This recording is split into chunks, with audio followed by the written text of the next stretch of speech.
It's Muskoka, Ricky, Rico, Locusi, Johnny, Gators, and Mussolini, Hannibal, Liz at this party. Red man, a red tsunami, red creeks in a red Ferrari, red clay, will write your bodies, medical, and ask somebody, got ya blessed. They call me Mr. Manifest. You fellas screaming out the chest. I got this technique better. I found my destination through a red light. Rock your soul through the daylight. Hot joke going crazy, right? Nancy going crazy, right up, man, fight. I'm purple haze through the night. I'm thinking chili out of spite. I'm making soup for the slice. I'm speaking Alabama cream. I'm South going through the streets. I got raids on the tape.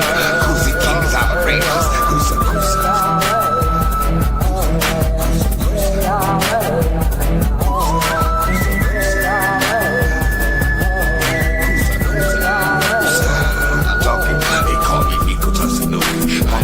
Like a dude in the field, such a core, and I got something funny.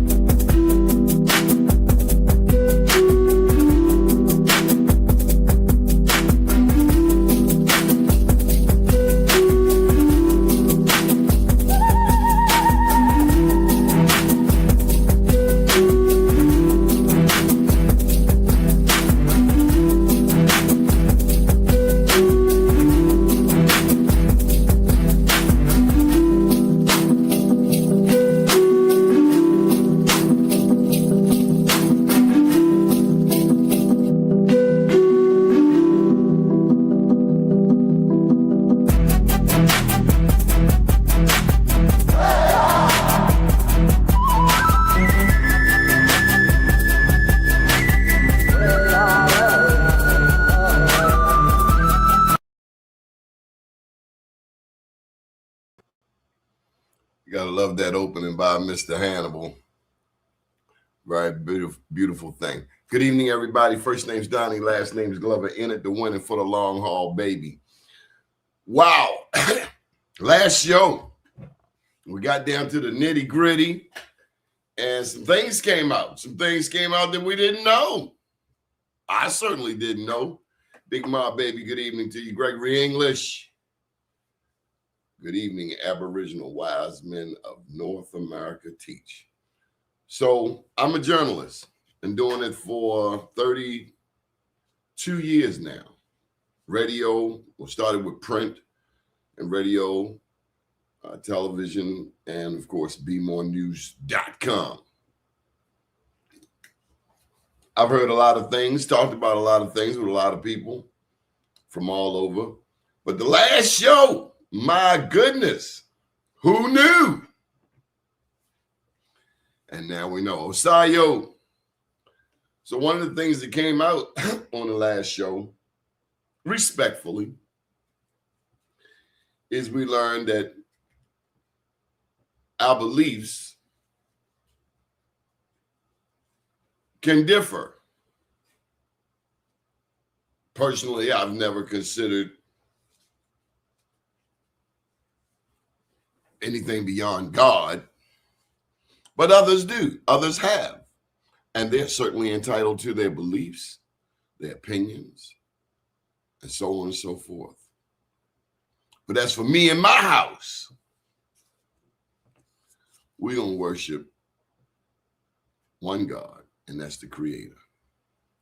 Call him or her whatever you want. Nonetheless, our teacher tonight, leading the discussion, is the one and only Hannibal James. Tonight on the series, we explore the guy on the $20 bill. I wrote about it in my third book, I Am Black Wall Street. Talked about the Black Indians, the indigenous, what have you, down in Florida, who were fighting. They were fighting. I wanted to find, this book was written on the 100th commemoration of the destruction of Tulsa's Black Wall Street. I Am Black Wall Street. I wanted to find out, hey, Kiba, where did those first people who went to Oklahoma, where did they come from? There were books already written about the story of Tulsa, the 36 square blocks. Some of us even knew about the 70 to 80 towns in Oklahoma, 70 to 80 black towns in Oklahoma. Some of us knew that East Texas had over 500 black towns, melanated. We don't want to get into the semantics. Melanated towns. And the more this show has evolved, the more that has come out on this show, it just makes perfect sense that we already had towns, we had communities, we had civilizations. But somewhere along the line, and this is not something we like to talk about, we lost the war. Somehow, people came here, regardless of our vibrations and our connection to God, with superior weaponry. And a bow and arrow can't do nothing against a bullet.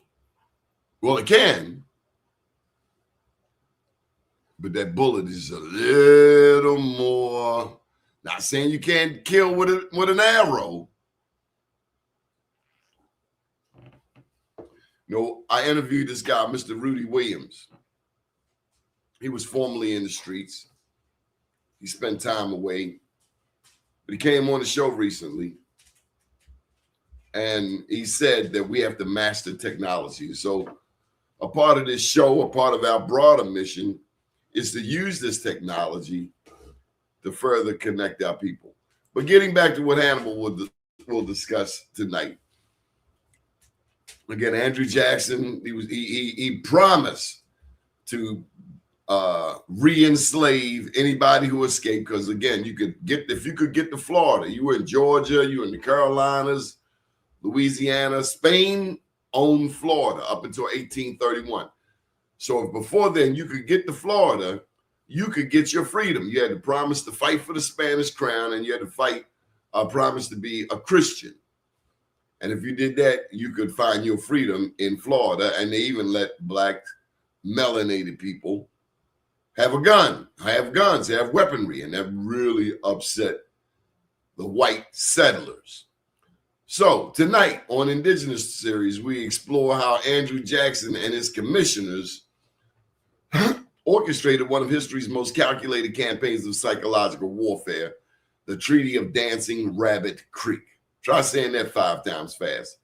Treaty of Dancing Rabbit Creek. Treaty of Dancing Rabbit Creek. Okay, you get the gist. 1830.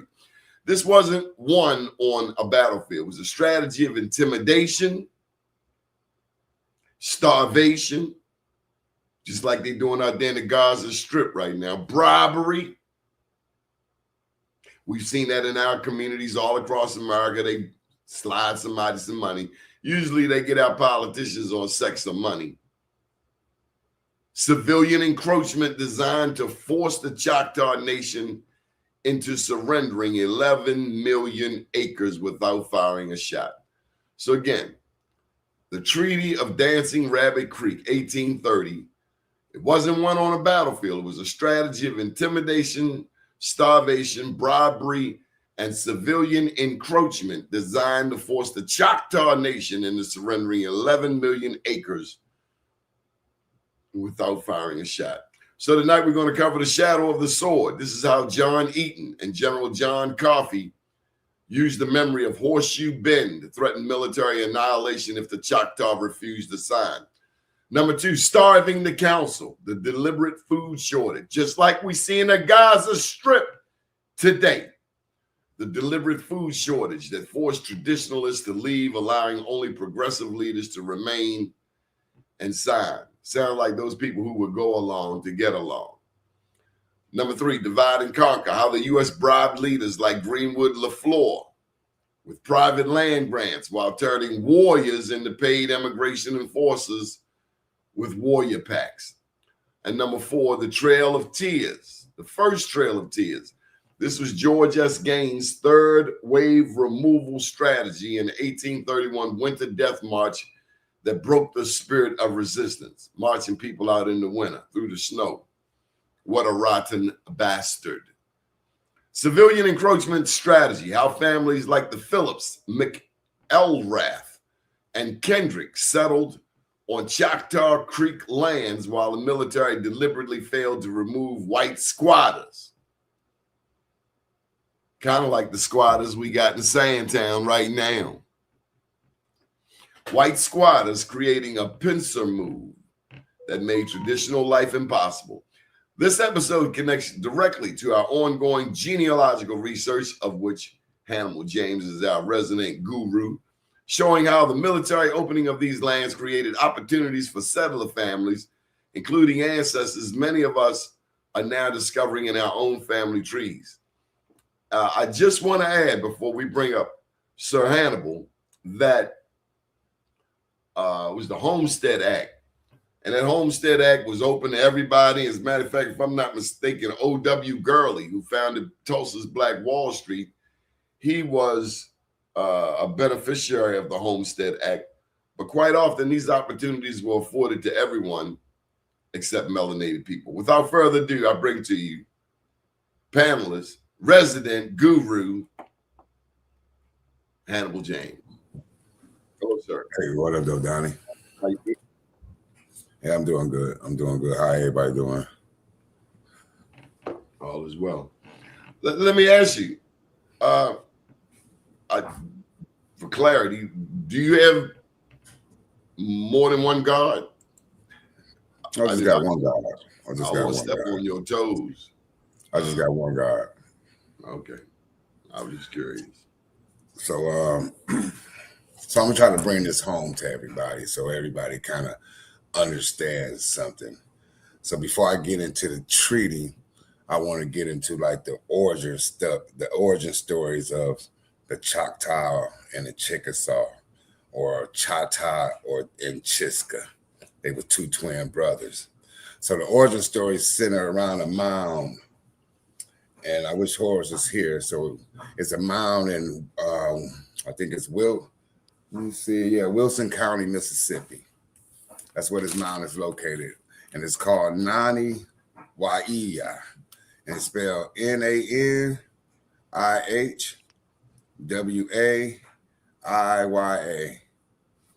And this is the birth mound. So the origin story says that the natives came out this mound gave birth to three nations. And the older brother was the Muskogee, was my people. And that we came out in this cave, this mound, and that we sunned, SUNNED, meaning that we laid on the banks and we got dried or whatever. And then we moved east to Alabama and to Georgia. And then it says the next two came out was Choctaw and Chiska, right? So this makes a lot of sense, because the first people in my family, the first settlers, the settlers that enslaved my family, stated that the Muskogee came from the Muskogee, Choctaw, and Chickasaw came from the west. And this was a book in the 1830s. It's around this time as well, around this time this treaty was being instituted. So, but it made this story kind of brought my story kind of home, because it says that it was three tribes that made up the mother town of our group. Was the Abika, the doorkeepers. My clan, the Kusas, was the firekeepers. And I want everybody to remember these terms, like the doorkeepers, the firekeepers, the law keepers, and then you got this like the spiritual leader, the spiritual essence. So this is how the tribes was broken down. So, but one thing that was really striking to me is that they had the Choctaw and the Chickasaw, when they were twins, and they had this pole, and this pole stood straight up, meaning that you stay where you at. But if it tilted a certain way, that's the direction you head. So Choctaw and Chiska had a disagreement about one day the pole was leaning to the right, into the like north right, like this. And so the Chickasaws went that way, and the Choctaws stayed where the mound is at. So this is the origin story, but it gets even deeper, because now you got our group, I said the doorkeepers, firekeepers, law keepers, and the spiritual base. The spiritual base actually descend from these people called the children of the sun. Like I was saying the last time, like Tasso Yaha, the Uchis, or the ancient Mayans. You get what I mean? People that call themselves the children of the sun. And this was your priestly class of folks. See, these are the ones that made sure that the clans and the groups stuck to the law. So the methodology behind it is, so here's another thing. The Choctaw name for God, like, is Abba, ABA. And if anybody got some historical history on linguists, they should know what that ABA stands for, or Abba means. Same as the Hebrew word for daddy, for God. So Abba, yeah. That kind of struck me. Then the children of the sun, and then you get into like who was it? It's the Natchez. That's up there, the same like the Mayans, and they say that their creation story starts with this couple that comes and give them these laws of certain things that they don't supposed to eat and certain things they don't supposed to do. But they say this couple came from the stars. This is the Natchez origin story. But that origin story is in line with what the Mayans say. But I think, you know how things be kind of like a myth. I think what the Choctaw Chickasaws and the Muskogee is remembering is remembering when the Mayans and the Natchez was being pushed out of South America, or out of Mexico and stuff like that, and going into Mississippi. I think that's what they're remembering, and remembering that they separated at that point. So, but this treaty thing is this Treaty of Dancing Rabbit was the beginning of the Treaty of 1832 that I've been talking about. So it's basically the same thing when they offer certain natives head rights where you can stay here and they give you so many acres or whatever. You know what I mean? So there's the same thing like you talk about Greenwood LeFlore. He was a mixed Choctaw and French individual. And if you look at the Choctaws, like regalia, it's like French army uniforms that they wear. So, you know, this is a political thing within the tribes, within the Southern tribes. It was an infiltration of the mixed people, the mixed individuals in the tribe. You got to call them for what they are. You can't call them natives because they mixed and they sold everybody out. But these people were actually working with these governments, or they was actually related to those in these governments, like I expounded on last time. Can you touch on some of these comments from Joe Sarizo? So here's go one. He says, it sounds like the Aztec story. So you hit hold tight. He says Aztec mythology has 5. He said we were the last to leave. So he's deep on the Aztecs. Were the only North Americans. The Mayans are originals from the South. He says a different, and I presume this is a he, a different heritage, bloodlines, Aztec, Apache, Navajo, same family. I think if you look at that Yucatan Peninsula, you will see that the Aztecs and the Mayans is right there together, and especially like places like Veracruz. You get what I mean? It's no borders was separating these tribes like the Aztecs, the Mayans, and the Inca. It was just that history says that they were separated. So you know that from that Yucatan Peninsula, that history say that the Aztecs came and they went farther west into like Texas and going to Arizona that way. That's how you get into the Apaches and the Navajos going that way. But that's not the whole complete dynamics of the story, because they were fleeing conquistadors at some moments, like in the 1500s and stuff like that. So it was allied ships. They got to that Gulf of Mexico, and it was like a bowl. So they traveled. You'll see that the archaeology or the anthropology show that the Natchez went all the way to Florida, then came back into Mississippi and stuff like that. But I think that you're right about this creation story. I think we're saying the same things, but I'm thinking that over time these groups separated. But you can actually kind of reflect in certain types of words in the language. So this guy Jonah says the Mississippian culture predates the Mayan culture. So you're talking about, so what culture you talking about if you ain't talking about like the Olmecs or stuff, things like that, right? You're talking about a priestly class of folks that came over where they had these copper breastplates, and this is what they wore. So that's the predating. So when you think about the Olmecs, what's the period for the Olmecs, if anyone can put it in the conversation? Olmecs were 2,500 years ago. It's not that long ago in the bigger context of things, right? 2,000 years before Christ. Before 500 years before Christ? I was saying 2,500 years ago was before Christ. So yeah, 500 you want to get down to that, what, 500 years? Yes, sir. You know, one thing that is not really taught a lot in our community, I don't think, is maps, geography. I'm not sure what is being taught in schools these days, to be quite honest. So if you look at the Yucatan right there, what states is some states that's north of there, like Georgia, Florida, Alabama, Mississippi.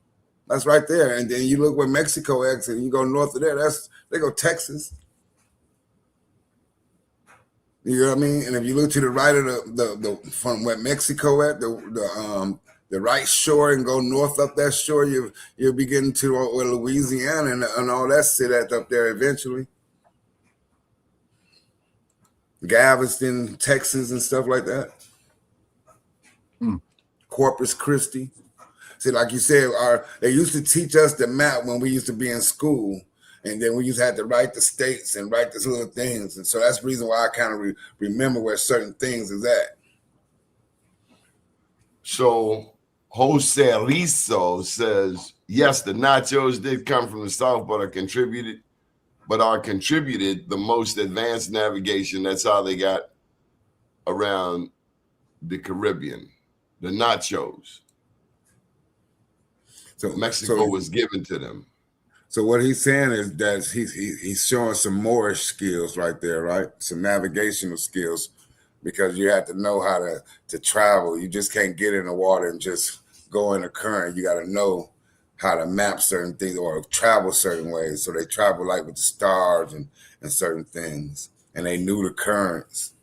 You know what I mean? He said it started from a mound building culture that then it evolved into a pyramid building culture. Well, I agree. But then what I'm saying is that when we get into that mound building culture, you know, you talking about mound builders, we talking about by the time Spain was being conquered, like 800, when Spain was being conquered by the Muslims, right? Talking about the year 800. So that's when we get into the mound builders, right? He said Nachis or Nachi, Nauche, talking about the Natchez. So the Natchez they find themselves all the way into Talladega and Sylacauga, Alabama area where we at with the Ibeka, the doorkeepers, Coosa, the firekeepers. So you'll notice that even around the globe that certain people lit a fire. There's certain festivals that they light fires, and then what they call an eternal fire. And this eternal fire is supposed to symbolize the sun, or these beings that came from the sun, or whatever that these groups put their ideologies or their folklore mythology behind.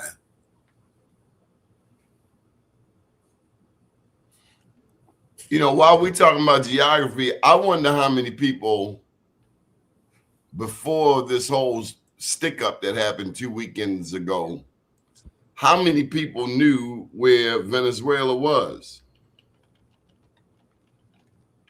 It's along the south coast. You know what I'm saying? When you if you look right there along Mexico, the left of Mexico, you go down that coast and then you go that be on the western coast of South America. You got Venezuela, Peru, and you got it ain't too many countries there. You got Brazil is a big place. It ain't the South America ain't as carved up as like Central and North America is.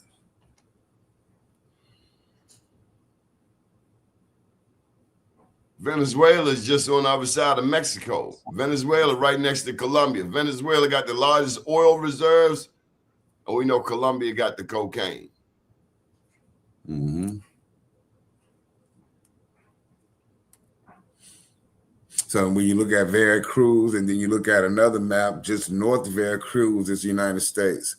And then you look over to the north, where the northeast of there, you got the islands like Jamaica and all that type of stuff. Jamaica, Cuba, Haiti. Do our kids know geography, Hannibal? They should. Because I know in other countries, even countries much poorer than us, they study the globe. They study the map. They know that you can't drive to Africa. Do our kids know that? That's a good question to ask. You know what I mean? I don't know. Do we know that there's no such thing as the Middle East? I think it's a continent or it's not a continent. And one thing brought out on this show that Europe is not a continent. Eurasia is a continent. It's a political construct to describe a certain region on the planet, a certain area. They blew a canal to separate it from the continent. You get what I mean? That what they call that Suez Canal. That's Gregory, you just sent me running before. Gregory, you going to have to come on this show. No, Gregory, no. You coming on this show, and you gonna share your platform live and in person. You ain't sending me Googling nowhere. I had a long day anyway. I ain't for a lot of extra stuff tonight. It was the one that I made it. Planet, talk to me. Well, hi. Well, one of the things that Hannibal was talking about where they split, and that split was based on a poll. So when you have a poll, I would imagine that that was a sacred poll that they designated for that, right? So you see that the indigenous people on both sides, understood that the human being needed to commune with nature to get direction and to get guidance. So they weren't separated from nature. Right. When they envisioned these foreigners, they didn't quite have that same reverence and understanding, right? Mm-hmm. So that's one of the psychological splits between indigenous people and many other people. So I'm glad you said that, because that's the very first clan that comes from that actually is the Wind clan. And that clan is prevalent along the Choctaw, Chickasaw, and the Creeks. It's the Wind clan. And then here's something even deeper. They made that movie Black Panther, right? And you notice that Black Panther, he conveyed with his father in the afterlife, right? Right. That whole story ain't nothing but the Mayans' creation story. Absolutely. So the Mayans had two twins that went to purgatory or to hell, and down there they had the cougar or the jaguar. It's not one of the cougar. It was the jaguar, the bat. You know what I'm saying? So the jaguar is the panther. They just made them totally black. You get what I mean? So that it's just a Mayan creation story thrown into another area. But just like if you can look here, Wakanda is in Illinois, like we talked about before. But that's for another topic. You get what I mean? Mm-hmm. But what I'm saying is that these groups were so tied to nature that over 1,500 years, that even though their languages are different, they still got the same base and the same common story. Is what I'm getting at. Yeah. And then you can evaluate from there by studying each group. You know, it's a lot of pride that goes on with a lot of indigenous groups, like being okay. Like I talked to some, they say we always been here, you know, or we never migrated, or they say parts of a story that they heard, and or they don't tell the DNA story. Like look up the DNA of the natives from South America, and look at what component is present. And we could talk about that on another show. That's just for our viewers to learn how to research when they hear certain phrases and certain things to do to how to research and find the information someone speaks about. Yeah, I intuit that the Olmecs were much older than 2,500 years ago. Much old. So why you say Wakanda's in Illinois? Does this go back to the Cahokia? Yeah, I'm saying, so we get into these mound builders, right? So down in Mississippi, you see that the Choctaw, Chickasaw, and Muskogee, they even some conjecture saying that the Cherokee come out of it. That's why I kind of say that it's myth, or that's the European trying to say what he knows. You know what I'm saying? That because he met the Cherokee in the South, thinking they were in the South. But the Cherokee is, like I said, Iroquois, and they was just running away from the Haudenosaunee. You know what I mean? Right. Do we give the European far too much credit on this show? No, so you got to look at gatekeepers. I think this European may be the gatekeeper of the knowledge, of the information. I don't get that. How are they the gatekeeper? To our knowledge? So, yeah, to our knowledge, you'll find it in their churches. Like, if you only can go so far why you give them that much power to say the gatekeepers? You mean that we cannot access who we are, our own information? I'm saying that when we do go and research this information, we go to their institutions and through their vaults of information to find it.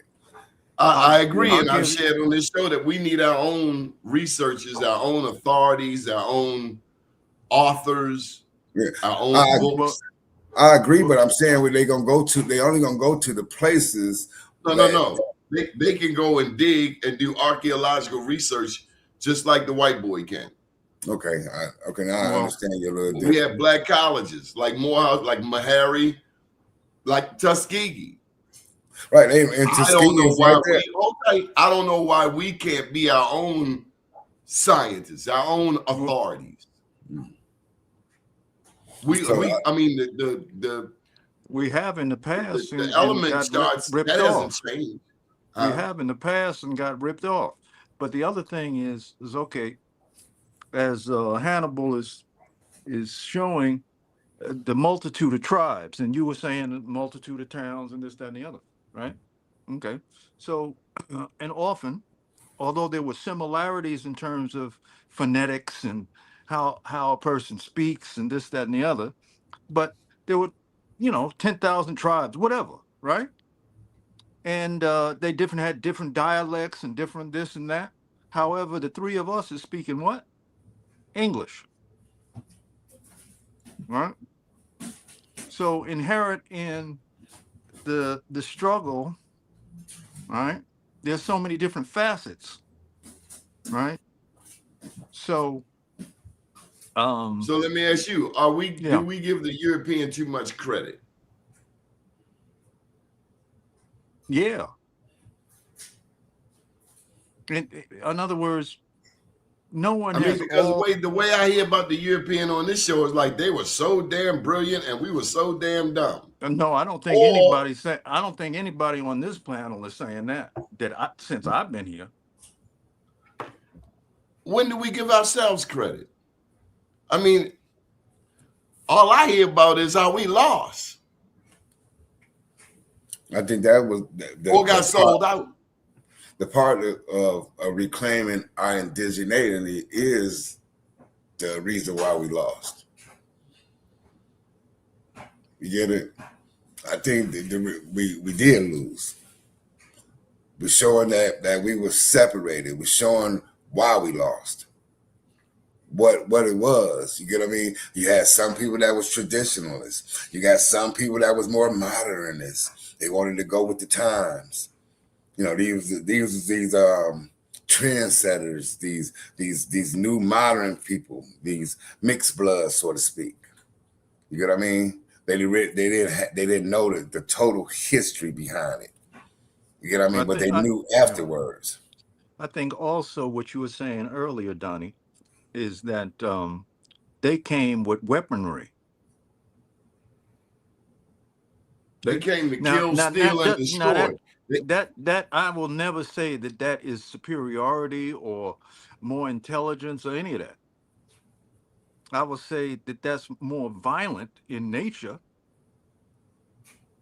in terms of mass destruction, like taking out the buffaloes to starve the people. You know, I just don't see that. I don't see that as an indigenous mindset. Right? So I can see how they could have real issues with that. And then the other thing was that the European was clever in terms of their ability to divide and conquer. But see, it ain't like they were all damn united. Because you had the French, they spoke French. You had the Spanish, they spoke Spanish. You had the British. You had at least three different. They had one common denominator. They wanted to take this land. Right? So they were united on that front. Similarly, you'll notice now in present day how they band together even though they know something is wrong. Right? So they have a certain type of racial preference type thing where they take care of their own almost no matter what. I do believe that it's starting to crack, but there's something in their mindset that is like that. But whatever it is, it's spilling over onto us. Absolutely. Because all our rap music is kill your own soldiers in your own army. Well, I would say not all, but certainly what a lot of the rap music is violent, hypersexual. Yeah. Because it's related to economics. So at one time, that was the hit, the crave, that was the latest thing, the whatever. And then it was supported with big finances, which introduced the bling bling and all that. All right. So that's how you got a record contract. Mm-hmm. If you embrace that. Right? Yeah. I agree. And then you had the drug. Welcome to the show, sir. And then you had the drug epidemic, right? Went hand in hand with that particular spell, right? But we're waking up and questioning that. It's a process. Hey, Horace. Peace, brothers. Can y'all hear me? Hey, Gregory English, we'll show that clip if you come on this show. You can't be directing the show from the sidelines. You got to get in the game. You come on the show and we'll run it. We don't like Monday morning quarterbacks. We like people up out on the field. Horseshoe LeFlore, welcome back, Flavor. Peace, my brothers. Can y'all hear me? Yes. Yes, sir. Loud and clear. How was your day? Okay, there we go. Yeah, I just pulled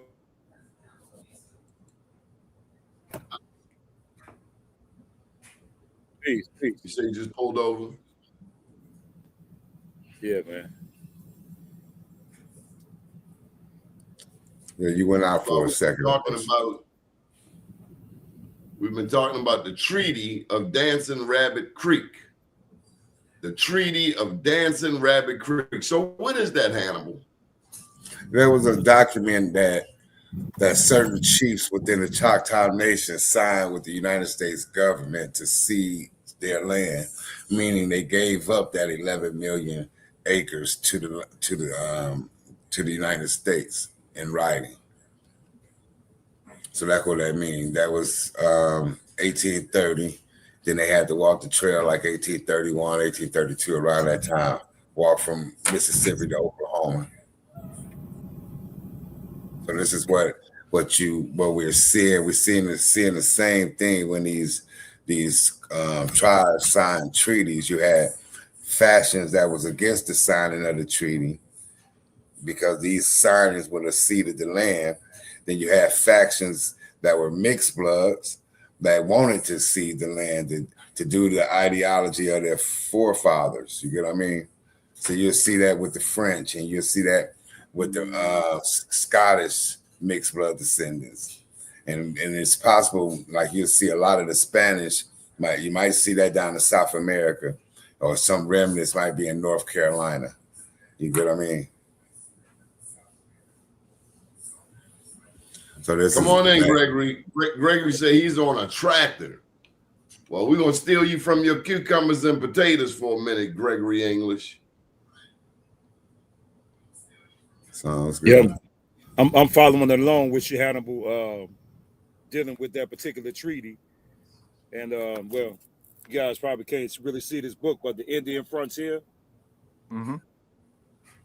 This book is real hellified. It's written by a professor by the name of James L. Hurt, and he details the majority of these accounts from 1763 to 1864. So this is the second volume. My first volume is a home, so it's a 2-volume series. So I've already read the first one, so I read this from time to time. But this right here also goes into detail about that particular treaty that you're talking about, and when Andrew Jackson was heavily involved in there. You got the Cherokees were heavily involved along with the Creeks. You know, so it was just a whole lot of stuff, man. And I was listening to what you were saying, Donnie, about us giving this European too much credit, and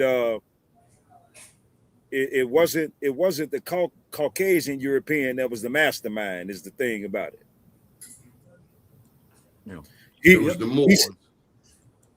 He's still not the mastermind. He doesn't have what it takes to keep us down, but he has to have somebody that knows the sciences to keep on relaying to him on how to subdue us, because we keep on evolving, man. We've been around for so long that you got to have somebody that know those sciences in order to be able to do what they do. Agreed.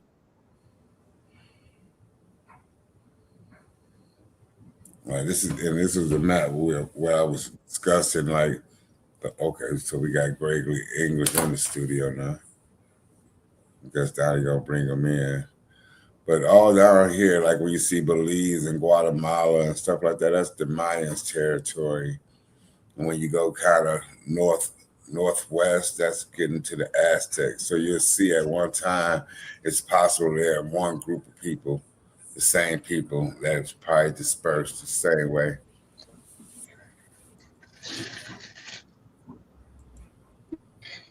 Gregory English, welcome to the show.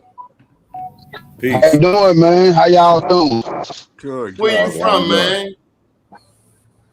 I'm from Atlanta, Georgia. I'm from Atlanta. Okay. Yeah. Southwest. Dead in the heart. Dead in the heart. Well, yeah, Southwest. Yeah. Southwest area, Ben Hill, all that. Ben Hill, Georgia. Yeah. Well, Are you over there? Atlanta, Ben Hill area. what's that street that connects to Cleveland and goes all the way? You got it. You got it. US 29 back over now. 29. Okay, The okay. US 29 highway in down there Red Oak area in Atlanta. Hmm. However, you should know you drive trucks like I do. I'm sending a cab right now. Well, no, man. I done lived in Atlanta, man. I Oh, just okay. Yeah. trying. What's 166? Metropolitan Parkway. That's what I'm trying to think of. Hey, back, yeah, near that area. Near that area over there, Red Oak, Ben Hill area, right there, southwest Atlanta. I got you, my brother. Yes, sir. So the other Born and thing, raised, man. back to what Donnie was saying. The other thing is that the people did not have a concept of owning land the way the European had at all. Okay. And so the other thing is, when you look at these dates and you say, okay, well, they came over here and then da, da, da, da, da. Well, when did they learn that much English to be able to know even what was written down on the treaty? Who you feel me? Right. It was You You know, talking about internally. the tribe? You talking about the so tribes? yeah, so And that was all game. Yeah, it You was the feel me? it was the mixed bloods. You know what I mean? Right, Them was the ones that knew how to read the language and decipher and right. be able to And trade trying and to barter. explain that to the chief. Yeah. You see what Right. I'm saying? well, see, So what Donnie touched on that when they was talking about Harriet Tubman's signature. That at once upon a time it was legal for someone else to sign someone's signature and then use an X. exactly. You know. Right? I never. So So so having obviously that would leave out all of the fine print. You feel me? right. So Gregory, what you know about this treaty of Dancing Rabbit? I was just researching and came up on it, man. It was talking about, Southeast Willing Indians treaties and stuff like that. And I just want to know a little more about it. Uh, and one of the chiefs monologue after they had lost, and he was talking to his warriors. I think he's a lot like he lost about 2,000 warriors, Okay. and he was giving them you know a speech how brilliant they was, how they fought. From that 1920 skirmishes up to 1820 up to 1830 fights and skirmishes. They had with the U.S. government. You know what I'm saying? Yeah, I know what And you're saying. so, and some of them, like you say, some of them stayed, and some of them went on that journey to Oklahoma. Yeah. But and then people can look up the Tubby family down there, Tubbee, or look up Mushula Tubby. And then you'll see them as like black Choctaws, them this like the traditionalists, or where we would call Creek Red Sticks. You know, that's a lot of the name Mm. like Tubby, and I know like some of the mixed names gonna be like Colbert or Colbert, like Colbert. What else? You got the name Love, because you get that name Love. That's a Chickasaw in the Muskogee family with Hoya, Hoya. So it's you start being able to decipher the families. But them the families I know off the top of my head. Oh, okay. All that area you was talking about all down, when you say Coosa, all down in Alabama, like I've been in all them areas, and you Yeah, can see the markers and everything, man. You know what I'm saying? yeah, Especially when you're crossing over on that I-20, going in, right, yeah, you can see yeah. all that stuff.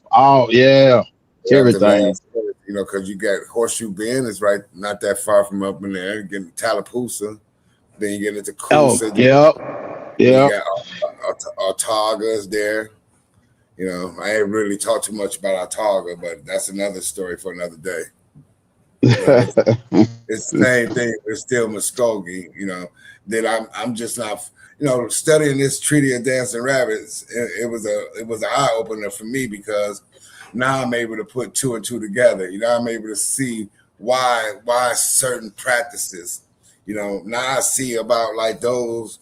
You know, it's the political part and the identity part. You know, now I see that it is a lot of people that's fraudulently saying that they are such and such people when they're not.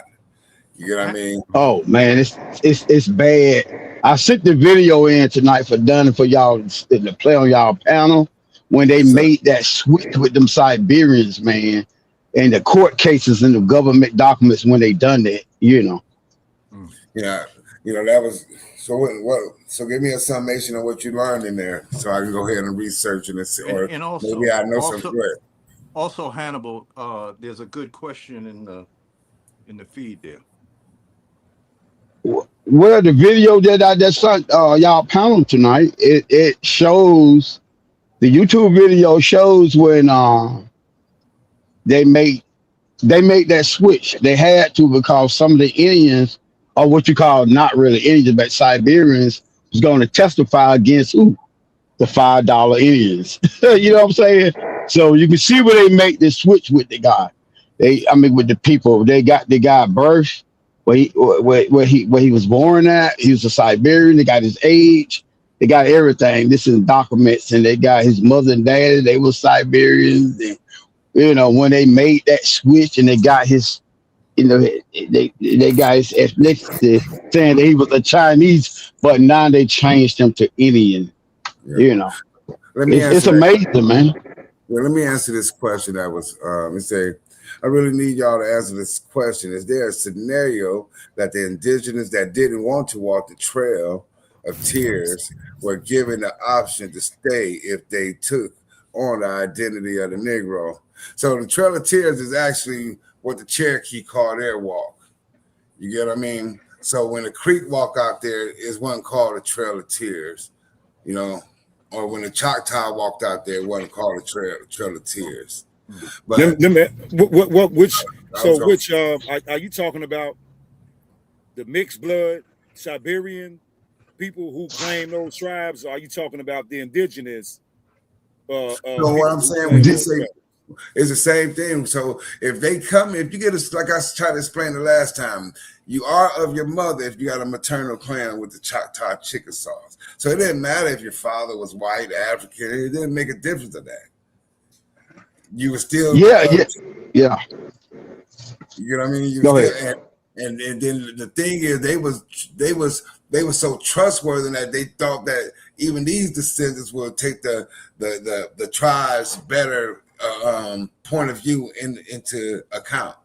You know what I mean? Instead of running, you know, history shows that a lot of the mixed bloods were with the European. I'm not saying all of them, because you had some that fought on the red stick side, those or the traditionalist side, they're called the ones who didn't want to change their ways.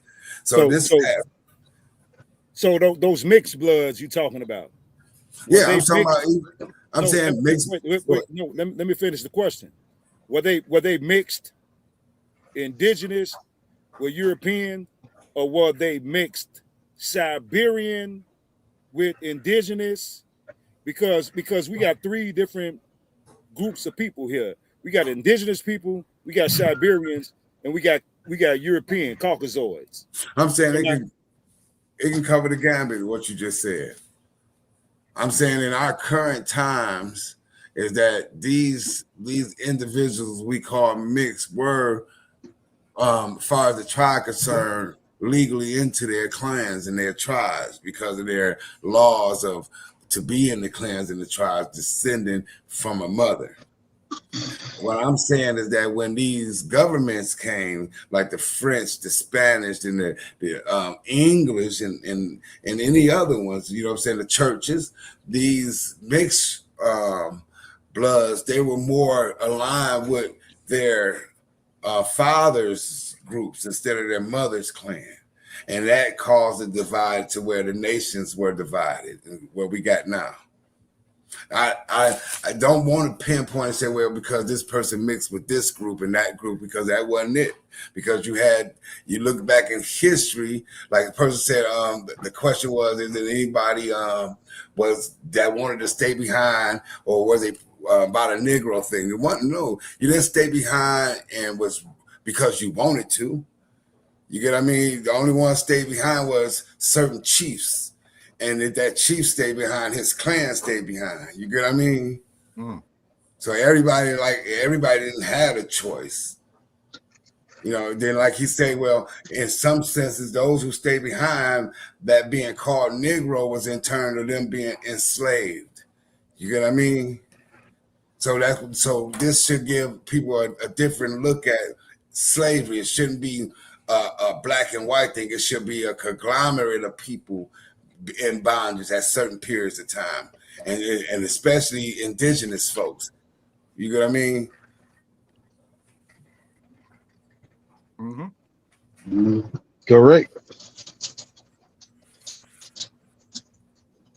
So with that being the case, the argument of today with the non-ether indigenous people who are reclaiming the land, we have these mixed blood people in these designated areas, whether or not they were reserved for them or whether or not they marched to them. So now the divide is still prevalent today because you got a group of people that saying, hey, no, we are the original people of this land and of these tribes. You see what I'm saying? But we got these others, whether they be mixed blood mulattoes or whether they be Siberians.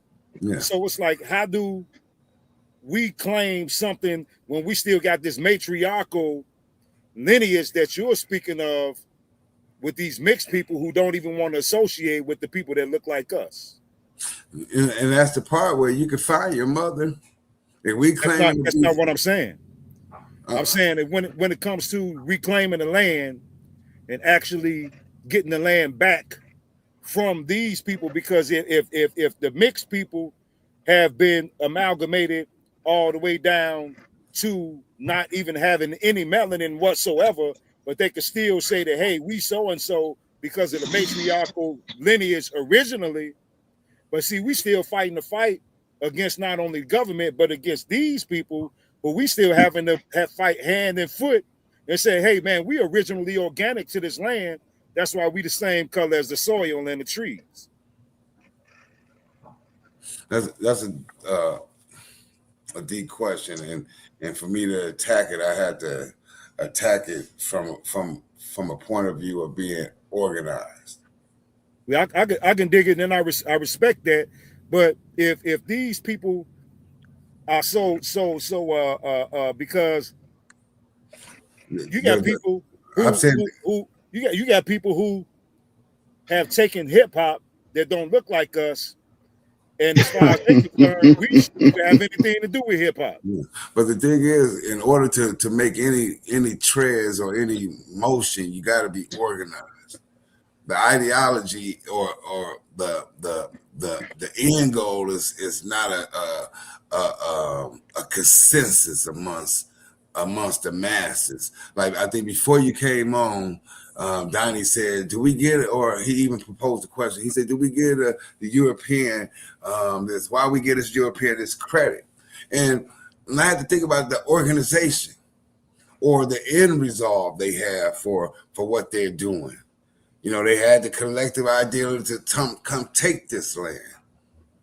You get what I mean?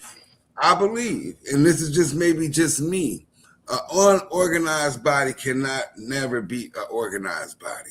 But not saying that this unorganized body cannot be organized. You have to be organized under some type of umbrella, but the historics behind it. I'm trying to display the enemy and showing that the enemy ain't just this European person, it's us too. You want to be, Lord, I must. It's us too. Oh man. You know what I mean? It's people that look like us that got us in. So you think about like Tuscaloosa, that's the Black Warriors. You know, we got Creeks that were black that signed these treaties. What we say about them? Do we not acknowledge these black folks that sold us out? Lord, how much? Yep. That's the Yeah. question. I mean, Because but you know, at the end of the day, you know, the mix up is real. yeah, but You know, you can actually separate it by knowing the families. Because at the end of these treaties, a lot of these families took surnames. That meaning last names. And you can track them last names back to them places. You know, slavery ended 1863. And you can go 30-something years before you at the Treaty of Dancing Rabbit and Treaty, 1863, right? 65. Okay, 1865. So you go what, 35 years? That's just one generation. You know what I'm saying? That's probably a family with 10-year-olds. You get what I mean? Someone born 35 years ago with 10-year-old children. you know, what I mean? I think I know the answer to erase all the confusion in its entirety. Now, the possibility of us being able to actually do this is the question. And what I believe that answer is getting into the vaults that's under the Vatican. Might be a cold day in hell for that one, Horace. Get under them vaults, you know what's in there? You know, it's all types of speculations. I agree with you, Horace, all the way. Let's rate them. Yeah, because that's because they holding on to those sciences and that history aside from what they burned. Because like I said, you had a queen in Chicago by the name of Queen Neitha, who they practically erased from the pages of history because she was defeating them every time they came to Illinois. You know? But I bet you if we were to go to the Vatican, man, they probably got the documents right there, man. Like when you guys ever had a family reunion? I know my very first family reunion I attended was the one I threw for my family, myself. Mm-hmm. You know what I mean? Yeah, So I had a family reunion in Mississippi, so Chicago, and New Orleans. So far as us, when you have your family reunion, just imagine your family is 10 other family reunions that's going on that's actually your base, maybe even more. You know what I mean? So this is your tribe, your clan. You actually ain't talking about regular folks. You talking about your family members, your blood. Right. You talking about your blood. Not no friend, not no someone that's on the same thought path. This is your blood, and that's what this indigenous movement should be about: your blood relatives. Because in order to be a certain clan or a certain tribe, is through your mom, and that's blood. Yeah, well, yeah, you know I think that for the most part that the people are at least primarily aware of what tribes are, etc. You know, which is a beautiful thing. You know, to know that the matriarch sort of dictates the tribal relationship between the people that have bonds through the DNA. You know, but the confusion that I'm speaking of in general, that where the people keep going in circles, as like according to the protocols of the wise men of Zion, or what is considered as a host of confused issues.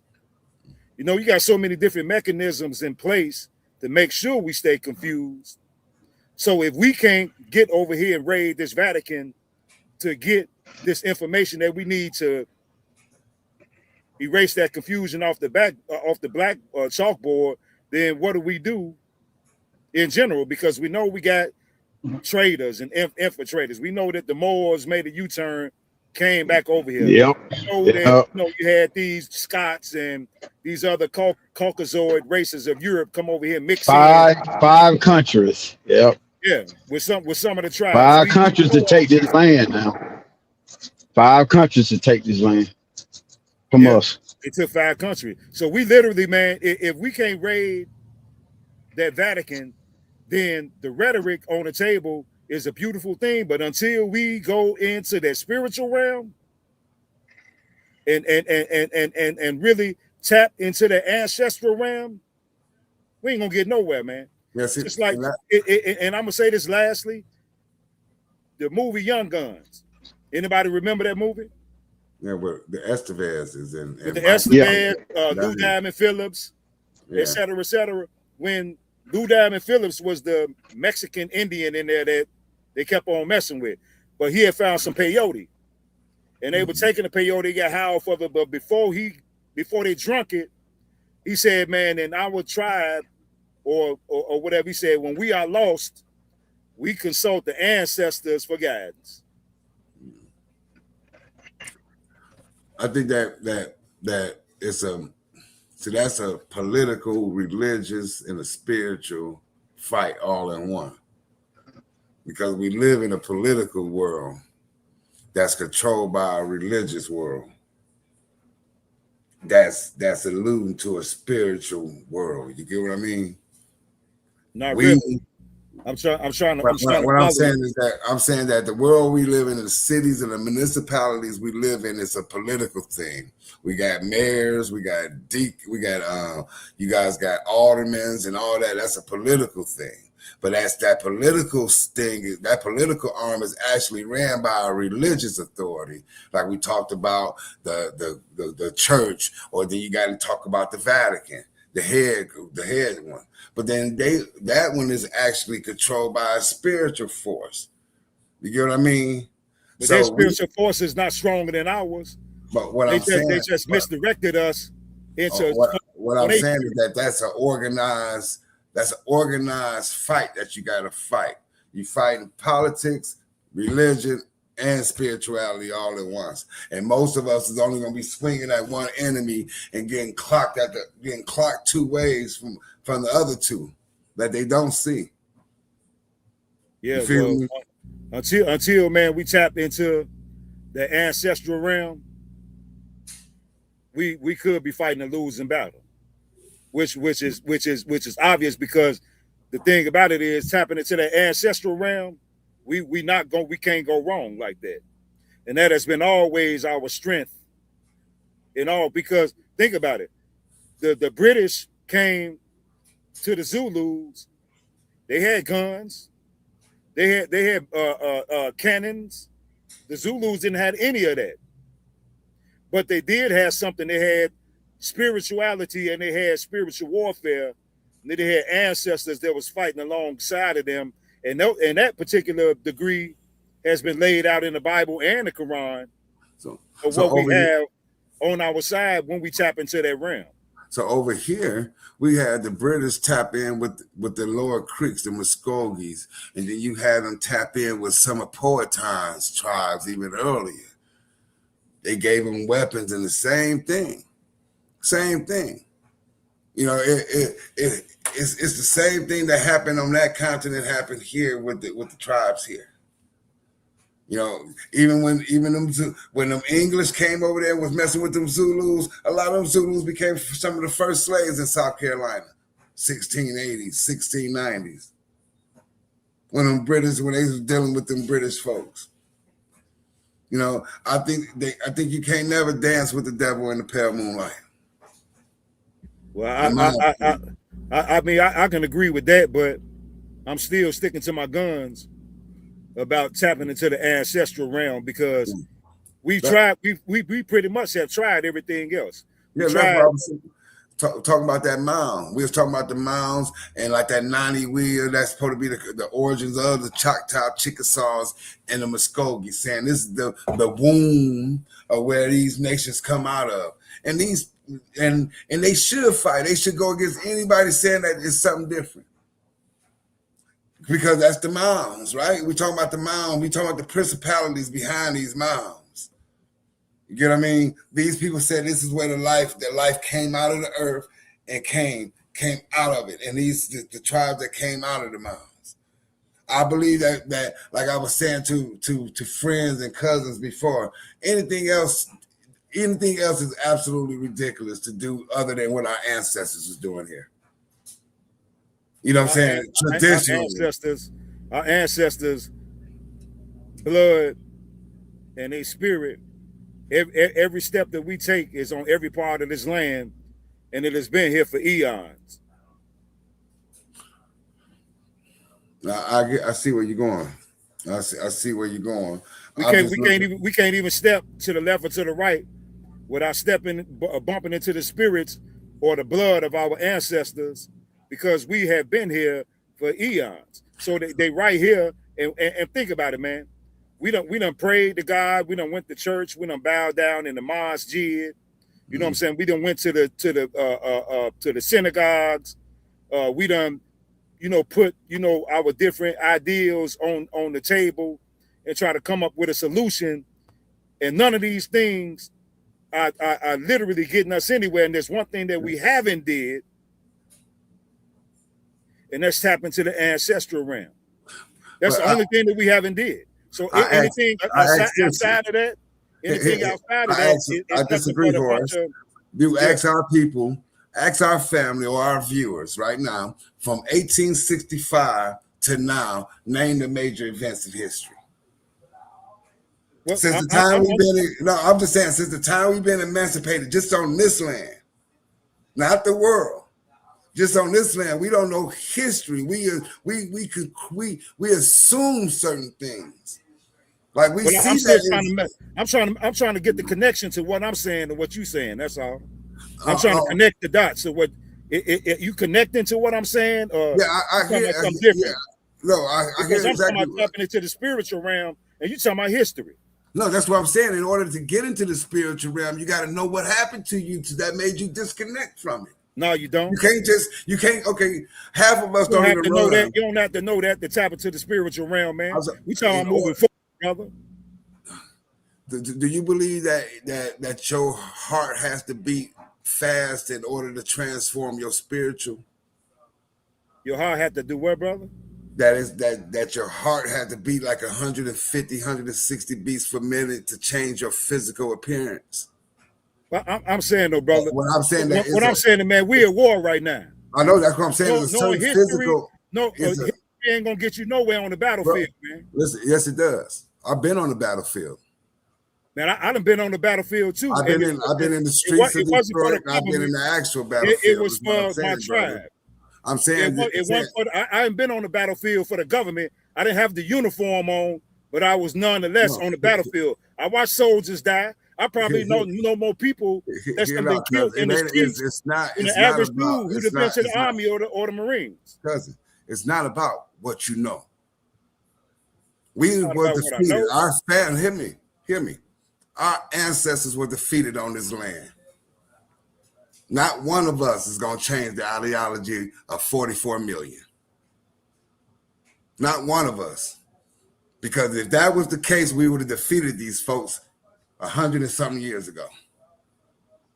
I still the don't. The problem is with us. Explain to me what the history I'm saying it's leadership has to do with us moving forward. I'm saying the problem is with us. The spiritual realm, man. I don't get it, man. I'm saying when we hear things that conflict, when we hear things totally against what we go through, some of us, we think that these people or individuals is at odds with us. Not knowing that our story is a 360 story and that all of us is on different paths on this 360 thing. And maybe sound different, but saying the same thing. Okay, so I'm gonna ask you a question.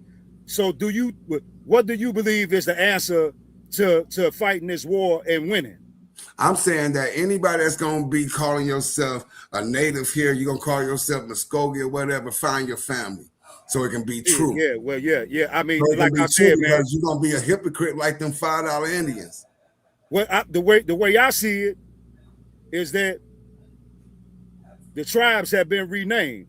No, let me say what I mean. Mm-hmm. The tribes have been renamed to Bloods, Crips, Black Guerrilla Family, Vice Lords, Gangster Disciples, Black Disciples, Four Corner Hustlers, Mickey Cobras, New Breeds. Those are the new names of the tribes. And there are no mixed amalgamated people in those tribes that can claim that they're a Vice Lord or claim that they're GD. You got warriors in those tribes. And they in society and they in prisons. You see what I'm saying? So now we can fight all day about the Choctaw. I know. Look. Hear me out, cousin. Hear me out. I come from Detroit. I got people that's been in jail, and my cousins been shot. They got shot to death. They've been on machines for years and looking like old ass men, 22 years old, looking gray haired old ass men when they died. So I done seen this shit. I got five. Hear me out. I got 5 boys myself that I done raised. You get me? And no street gangs. I don't give a fuck if you're a blood, crip, or whatever it is. You don't got no claim to this land. Who is you? Man, they not gangs though. They what tribes. I'm saying, hear me out, brother. They not gangs. They tribes. Hear me out. Because when you talk about gangs, they not gangs. They tribes. You can't be mislabeled as gangs. You can't say good and be evil at the same time. They not tribes. They misdirected. If you murder. See, hear me out. The Green. They send the Marines to go murder people. Our people have one at a time. Our people have. But I'm saying, man, you're not gonna tell me that the gangs, I'm gonna answer that point. Man. I'm gonna answer that point. Yeah, they're not gangs. They tribes. Our people had festivals here, right? They had green corn festivals, kind of similar to the Yakumpur. If anybody know what that is, this is a time that the indigenous people forgave you of your crime. The only crime they ain't forgive you of was rape and murder.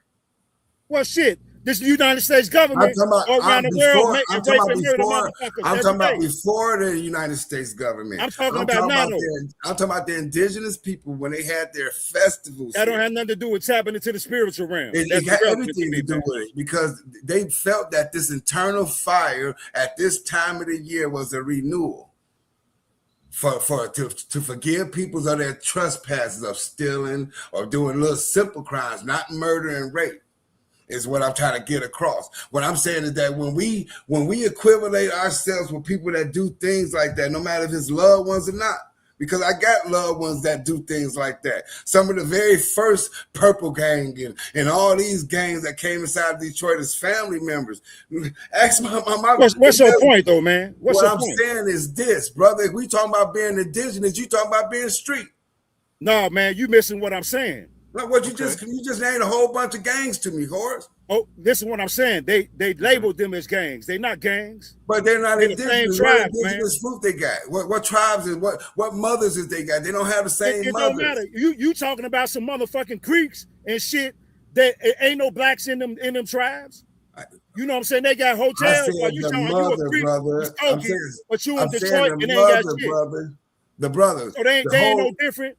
So you can't judge one based on what you think you know about some tribal shit. That ain't nothing, man. Listen, cousin. In order for us to lead a group of people, it can't be a personal thing. I'm not being a personal at your views and opinions of things. You're not listening to what I'm saying, though, man. I hear you exactly. No, I say you're not listening. I might not agree with you. You're not listening, man. Listen, man. Hear me out. Let me tell you something, man. The tribes that you call gangs, that's what they wanted us to think they was. See what I'm saying? Because in the origin of all these people who you call gangs, they were formed, you know what I'm saying, as a pushback against the inequalities that were taking place against our people. You had infiltrators. Let me finish my statement.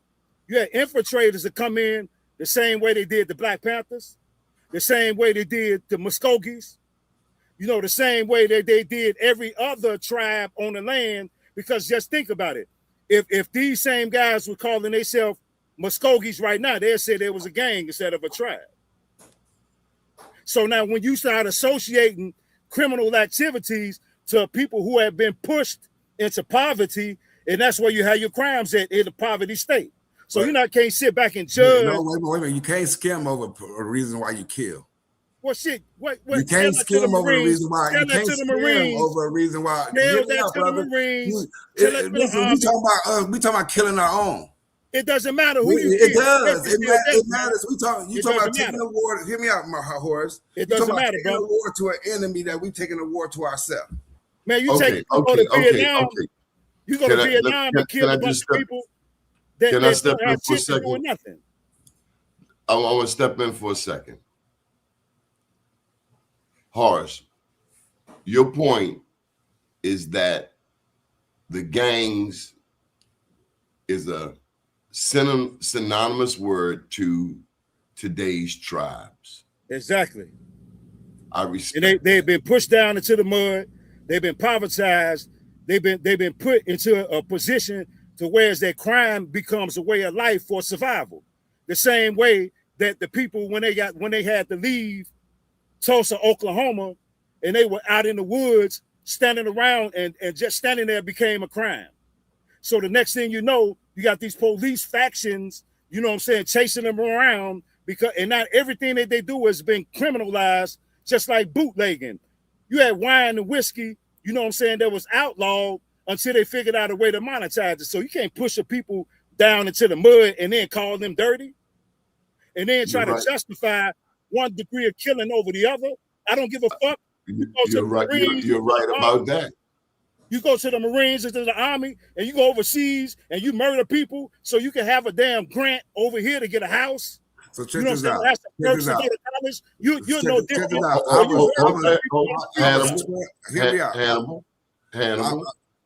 Hannibal. Hold tight. So that's much of what you're saying, right, Harsh? You want us to understand that the various tribes are no more than our brothers. The various gangs, Blood, Crips, BGF, what have you, Disciple Lords, I'm not that versed on Chicago, but Vice Lords, those are merely the tribes of today. I don't think anybody disagrees with that. Hannibal does. Hannibal disagrees with that. Calm down. Hannibal, speak. What is your message you want us to get? My point is this. I think it's that we can't connect gangs to indigenous peoples. Is that your main? Yeah, I'm saying that your family don't kill you. Then you don't hide what these people do and make it seem as if this is an honorable thing or they put in a situation to do that. I was 11, 12 years old selling dope. Hold tight. Hold tight. So hard as what I think I hear him saying. His point is what we stand for. What we stand and Donnie, but like what our values are, and you're saying, and I understand that murder happens in these streets. Round the corner, a cat took 10 to the dome. It was street justice. We are clear about that. I think what Hannibal is pushing is similar to what you have always said, not different. He wants us to be a little higher. He don't want us killing each other and selling each other fentanyl, car fentanyl. And I'm gonna say this, and I'm gonna step back, but and nothing you have ever said or demonstrated says that you forgive that. You're just saying you understand it. Yeah, well, no, I understand, but listen, the Muskogee, he's so dope. He know the Muskogee, the Creek, the Cherokees, you know what I'm saying, the Seminoles, they did the same shit the Bloods and Crips did. But you telling me the Bloods and Crips are wrong? No, when I'm saying it was a fact, hear me out, Horace. When I'm saying it was a fashion of mixed people that sold their ass out. Now we can make the comparison. Hear me out. We can make the comparison now. I'm saying the ones that did that shit amongst the Muskogee, Creeks, the Cherokees was sellouts. And they sold all the nations. I don't think you two are disagreeing. We're not. I'm gonna defer to Planet. Planet, you help. Okay. All right. Well, great discussion. This is my solution. Okay. Now I recognize that this is some work. Oh come on, right? Planet. You gonna speed it up? Listen, no, I'm not. I'm doing it my way. Like let you do your way. I'm gonna go let to bed. You do your way. That's cool. Shit. Okay. this is what I'm saying. The brothers who are in the tribes, as you have illustrated, Horace, yeah, and the brothers who are in other tribes, right? Let's say non-urban tribes, maybe. I don't know, right? Okay, all right. As a result of the for whatever Ma'afa, the great horror that has come to both peoples, right? Even though we know they're the same people, right? Requires, because there's an illness, requires medicine, okay? Because what Hannibal is talking about in terms of the violence and the this and the that, right?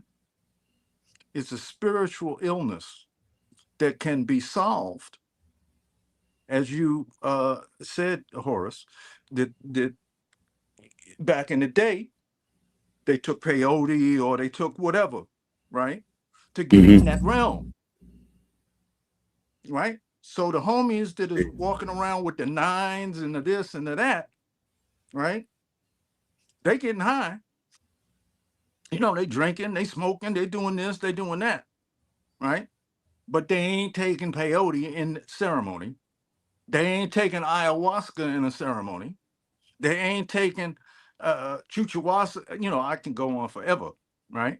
But that's one thing I believe that would solve all of this. Now, back to Hannibal's point, is accessing the land, right? One's own land, where you can put up a longhouse and do the medicine and not be disturbed because you're on your own land, is extremely vital. Okay? Because I can tell you this, because I've done it, right? You drink about that much ayahuasca, after that, after them 12 hours, you're going to be different. You're going to have a different relationship to your people. You're going to have a different relationship to the struggle. You're going to have a different relationship to loving yourself and others. And you ain't taking nobody else out that look like you. Now, if one doubts me, take the drink and then we'll talk about it later. Yeah, and I agree it'll with put you. you right in the spiritual realm. Yeah, and see immediately. That was my original statement in the first place of going into the spiritual realm, because it seems like all else has failed. And that's one thing I agree 100%. That's one thing that we have not focused on collectively. Correct. Is going into the spiritual realm, because for the most part, we have been too wrapped up into these religious factions. That specifically goes against your natural medicine. Okay? They call that spooky or whatever, you know, that's evil or that's the devil's thing or whatever. Yeah, trust right? me. Yeah, I know. Yeah, when I was in Peru, you know, the Mormons came up on me and said, no, don't go there. Don't do that. Medicine. Don't do that. You know, that's the devil is going to come into negative spirits and blah, blah, blah, blah, blah, blah, blah. Right? But I had a healing up in there. All right. So when you heal, can't nobody tell you shit because it happened to you. Right? So in other words, if you had like a cancer or you had, you know, a digestive thing or you had back, whatever, right? And you take some nature and it cures that, you're a different person. Yeah. Yeah. Okay. Yeah. So that's why and see the same way they did these so-called gangs, which are really nothing but tribes, is the same way that they did the tribes in the beginning that had them killing each other. So True. that's how come Dr. Khalid Abdul Muhammad was so important, because he can get all these so-called gangs together and show them who the real enemy is. But they made sure they took him out. So I would never, ever judge the brothers and sisters that's in these tribes that they have mislabeled into gangs, because guess what? Had they not infiltrated them with COINTELPRO and whatever other snake government organization to turn them away from the original enemy, we wouldn't have this problem today. Because just like this drill music, that's far away from KRS-One and Rakim and any other brother who was teaching the brand Nubians, pro-righteous teachers. But see, they sat down at the table, say, man, let's turn this hip hop into this. So now when we sit back, we can judge, say, man, these little Negroes, man, with this. And of course, that's what's going on. But it was conspiracy. So, man, I love the Gangster Disciples, the Four Corner Hustlers, the Mickey Cobras, the Black P Stones, the Crips, the Bloods, the Black Guerrilla family, because I know what their origins were. And I know how they got to the point where they are now. But they're tribes, man. They're not gangs, man. And if those tribes were to ever wake up, and like how somebody just put in the chat, they made us turn the gun inwardly. But if they turn the gun outwardly, man, people, this establishment is all the way in trouble, because now you got people who are dedicated and loyal for the cause. Because see, it's easy, man. I seen a sister the other day from Nigeria, and she was a Muslim, but she had on an army uniform. So I'm trying to figure out the mix up there. You a Muslim African, but you in the United States government army. Who you gonna go kill for democracy? But then you'll go murder innocent people to set up an oil pipeline because their tribe won't move. But then you'll come around and say, oh man, that Crip killed that blood. They is a killer. I think the thing is, bro, is that the enemy is not who we think it is. We're looking plainly on the surface. I always say that these are our babies. You know what I'm saying? But I have to hold some type of moral compass about killing us. No, and I agree with you there. I'm not against that. He agrees. But I understand how we got like that. That's my point. I don't believe that I can even say you one of us if you killing us. Mm-hmm. I understand. Well, I mean, misdirection is misdirection, brother. But what I'm saying, Khalid Abdul Muhammad and Louis Farrakhan take these same killers. You ever heard a mama cry when she hear her son dead? Shit, I've heard of stories where mamas was crying. Yeah, that's the worst. While their sons was being burnt alive. Yeah, I'm talking about. I done heard a mama hear about her son just got murdered, and that's the worst scream you can ever hear.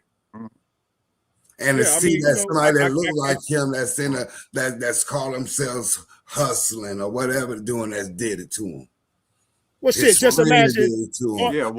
Imagine a mother crying in Vietnam.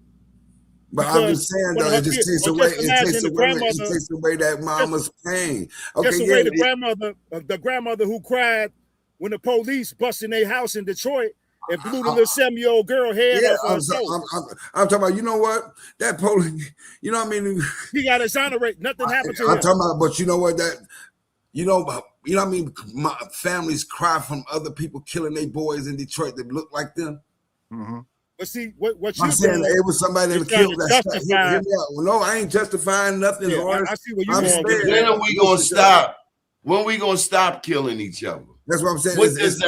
What does it take for us to do that? What can be done for us to stop shooting each other? We had a Khalid Abdul Muhammad. They killed him.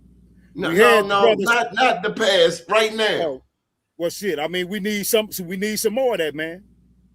You know what I'm saying? We need finances, you know what I'm saying, to actually exhume a nation. We are broke people, but we have a $9 billion spending deficit annually. But collectively, you know what I'm saying, the household income of an average black woman is $5. whereas that the average white woman is 30,000. And See what we're I'm saying? 15% of the population. 15, 25%. I imagine somewhere between 15 and 25. Well, that's the organization need that Hannibal is speaking on. So Gregory English, I want you to put you keep doing this sidebar. Gregory, put the link in the chat. I'm not sure where you're putting it. I don't see it in the chat. You got a lot of comments. Let me shift gears for a minute, Planet. DJ Z, heart as light as a feather. Yeah. Redemption, DRWS near. Y'all got some long names. And guidance. Alex Adams, because if all we see is the TV, that's the programming. Right. Prayer of Manasseh. I believe our last names were Chippewa, Muskogee, Gullah, etc. if they played ignorant and killed us off to 13%. Your boy Rue. Would we be killing each other if our communities weren't ravaged with drugs and poverty? No, we wouldn't. Why are we all killing each other then? We haven't learned to get together. Martin Luther King said, the richer we become materially, the poorer we become morally and spiritually. The richer we become materially, the more things we got, the poorer we become morally and spiritually. We have learned to fly the air like birds and swim the seas like fish, but we have not learned the simple art of living together as brothers and sisters. I don't know if y'all see it, but some kind of way we weren't cohesive enough to fight off these 5, 6, 7, however many nations that came to attack us. And we can't make that same mistake again. Well, I still stick with tapping into that spiritual realm. We'll see more results than we could possibly expect, because to be perfectly honest, that's the only thing that we have not done. We're getting there. This show is proof that we're getting there. And thank God for the conflict, but thank God that we are men enough that we can listen and hear each other. We can reason together. Indeed. Because I think we have a lot more in common, and we certainly have a common enemy. We got a lot more in common. The other stuff that's small stuff to a giant. The big problem is that cat right there. That cat. I'm tired of this. I'm tired of this cat. And I don't know if he's black or white, but I'm ready to tap everything that moving that over there. That's a problem. Yeah. That cat a problem. But I gotta share this with you, Hars. My daddy came to mind as you were talking. He said, God rest his soul, he said that God was smart. He didn't put all the natural resources in one place. He spread them out all over the world. Why? So that man would be interdependent on each other. Yeah. Well, that's like the Holy Quran says that we have created you into tribes so that you may learn from each other and not despise each other. Well, I learned from each and every one of you, and I appreciate each and every one of you. And we're missing our boy Mafia Shakur. Mafia sent me this video. I'm dry. He sent me this video. It was one of the 23-minute joints, and I think was I had to pull it up. And I'm like, Mafia, come on, sum it up for me, man. Don't make me watch this 23-minute video. But he stood by his guns, and I stood by mine. But it's okay to disagree. If anything, I try to push us to be more scholarly, to be more academic, just studied, and to be able to articulate our positions, however far-fetched they may be. We've all seen some far-fetched things, and we've all survived. We've all seen death. From the dope man to the white man, we've seen death. up front and My daddy was personal. Undertaker. I seen more dead bodies by the age of 5 than most people see in a lifetime. That's why I don't play with guns. But if it's revolution time, we got to go.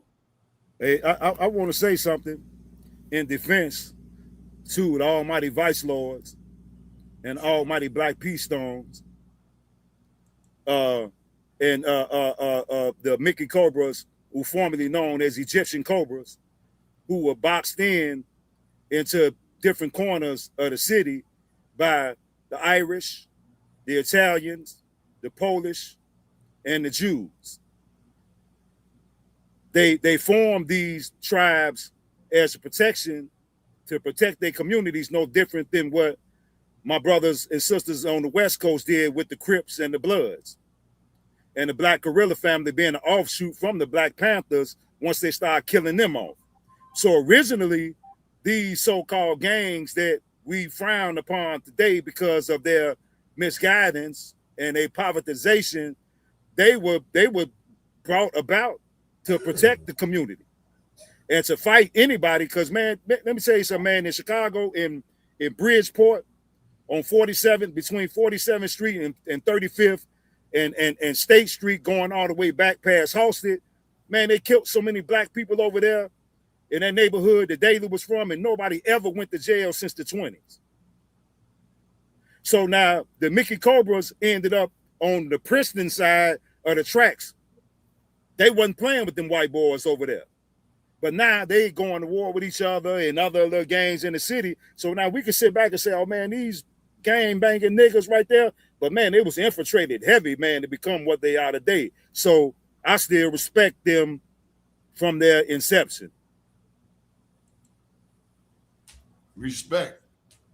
Mm-hmm. I know this. I ain't been locked up in some years.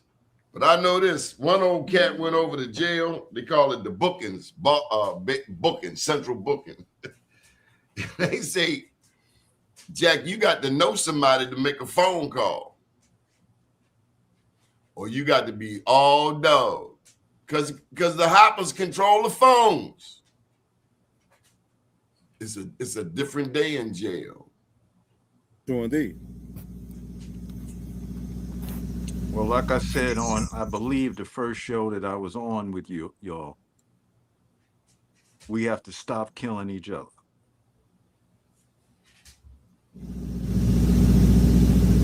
Yeah, and these politicians and these governmental entities, they're the ones that need to be in prison. Yeah, the Democrats nor the Republicans love black people.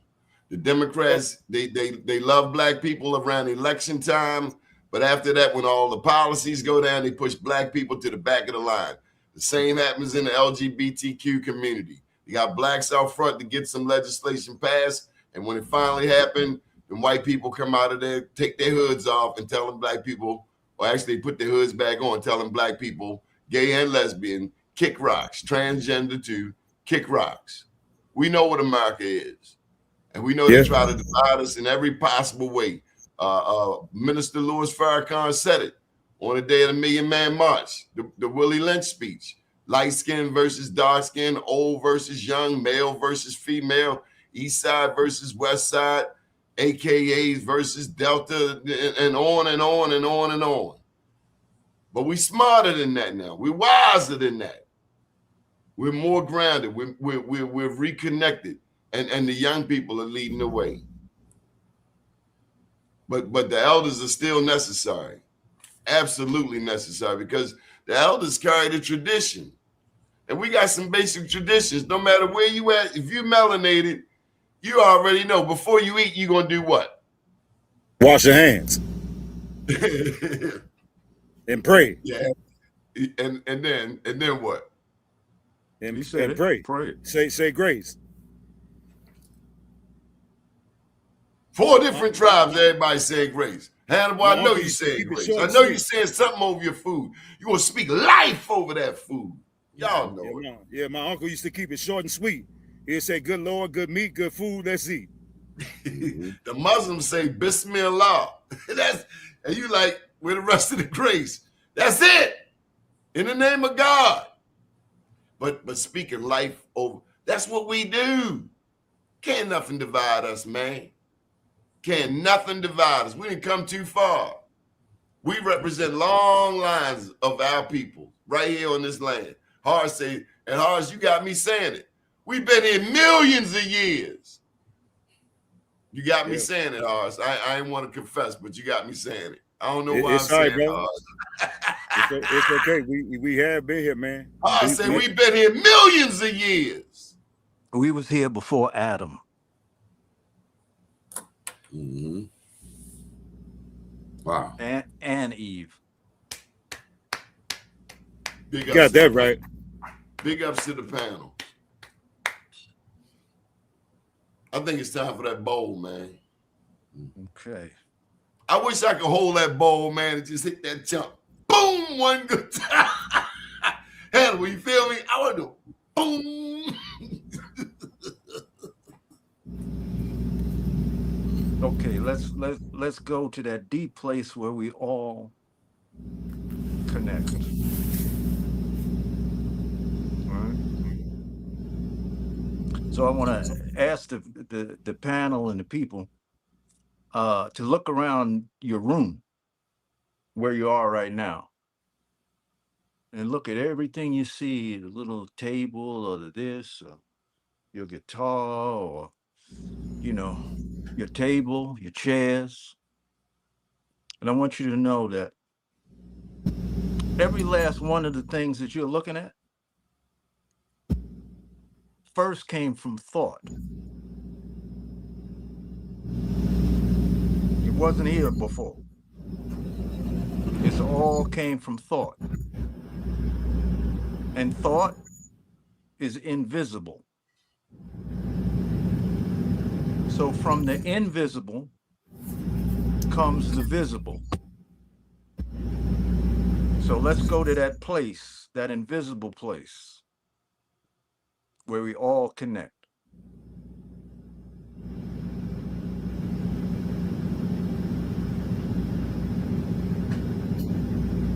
So we're going to take our 2 breaths, hold it for 5 if you can.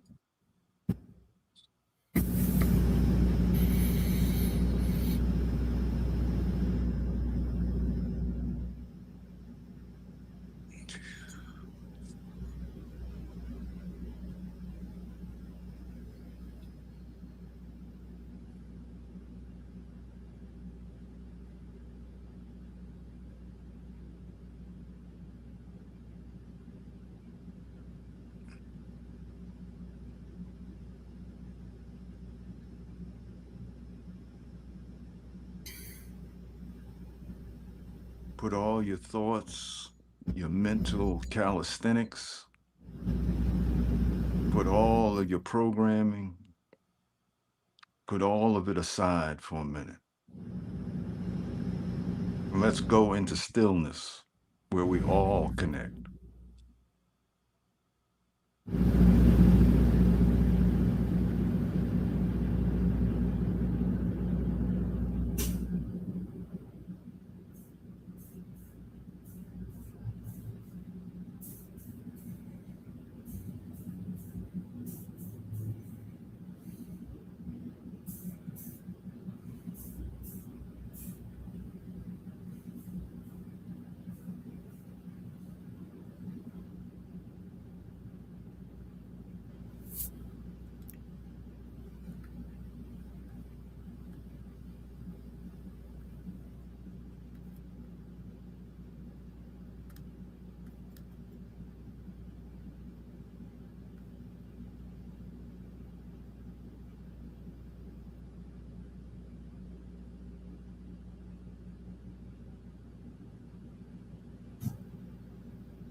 Peace, peace, peace.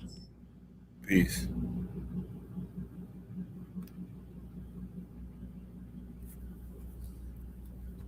Peace, peace.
Oh, the bowl is okay. Why did that happen? Can you hear me now? You can hear me? Yeah.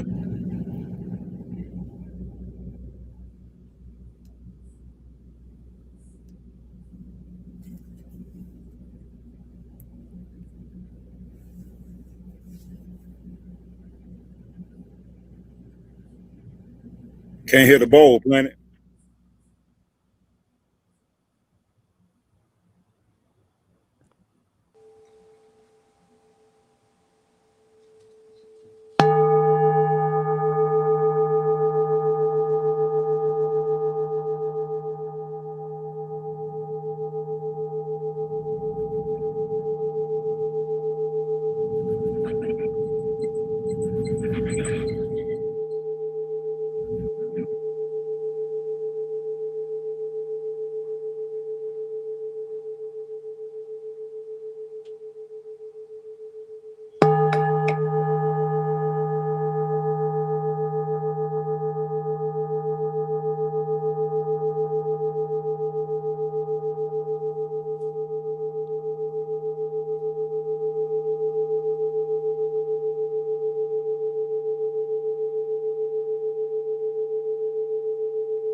All right. I share. Good, good, good. I'll show you. I'll show you. Yes, sir.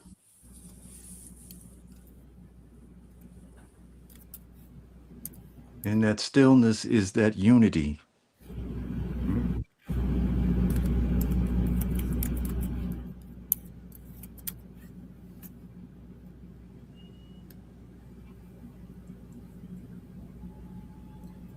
All right, so I'm gonna do a little something different tonight with the honors list. I want to start by resurrecting the righteous warriors and matriarchs amongst the tribes of the Washita, the Choctaw, the Muskogee, the Apache, the Sioux, the Cheyenne, the Miamis, the Seminoles, the Comanches, the Tomahawks, the Illini, the Red Sticks, the Shawnees, the Kickapoos, the Potawatomis. So I want to resurrect our ancestors in that particular fashion. And I'm gonna skip over some of the names until I do further investigations. I want to start out by honoring the Prophet Noble Drew Ali and the great Queen Neitha and the Honorable Empress Vidayasi and the Chief War Horse, Dr. Francis C. Welton, Sister Shahrazad Ali, Ashada Shakur, Angela Davis, Mama T, Sister Vicky Diller, Sister Myra, Dr. Joy DeGrew, sister on a YouTube by the name of LaChris. I want to resurrect the Sister Sandra Bland, Breonna Taylor, and Sonia Massey. I want to send honors out to the Honorable Elijah Muhammad, Malcolm Malik El Shabazz, Dr. Khalid Abdul Muhammad, Delba Blair, the Honorable Taj Tariq Bey, and Dr. G, the Honorable Dr. Claude Anderson, Son Ra, Patrice Lumumba, Professor P.L.O. Lumumba, C. Freeman Hill, Dr. Martin Luther King, Che Guevara, the Honorable Dr. Malachi York, Omali Yashatila, Julius Malema, President Ibrahim Traore, General Barbecue, the beloved brother Bobby Hemmett, the Honorable Reverend Phil Valentine, Nellie Fuller, Fred Hampton, the Honorable Minister Louis Farrakhan, Clarence 13X, Professor James Smalls, Anthony T. Browder, Booker T. Coleman, Dr. Ray Hagins, Steve Coakley, Billy Carson, 19 Keys, Dane Calloway, Karimio Ahua, Riza Islam, the legendary Top Cats, my man over at Taylor House Publishing, Dr. Sebi, Layla Africa, Yaki Awakening, King Randall, and a special shout out to my man Rashad Jamal. I'd like to send a special shout out to the Honorable Donnie Glover for providing us with this platform for us to reach our people. The Honorable Elder Planet Wells for providing us with spiritual guidance during these troublesome times. The Honorable and beloved brother Hannibal James for his knowledge on genealogy and so forth and so on. The young wise and intelligent brother Mafia Shakur, who we miss on the show today. I'd like to send a special shout out to the sister and Sybil Secrete Balance, and to all of our viewers who are 100% on our team in this indigenous monumental movement here on Turtle Island. Without any questions asked, Ashe. Horseshoe LeFlore. Horseshoe LeFlore.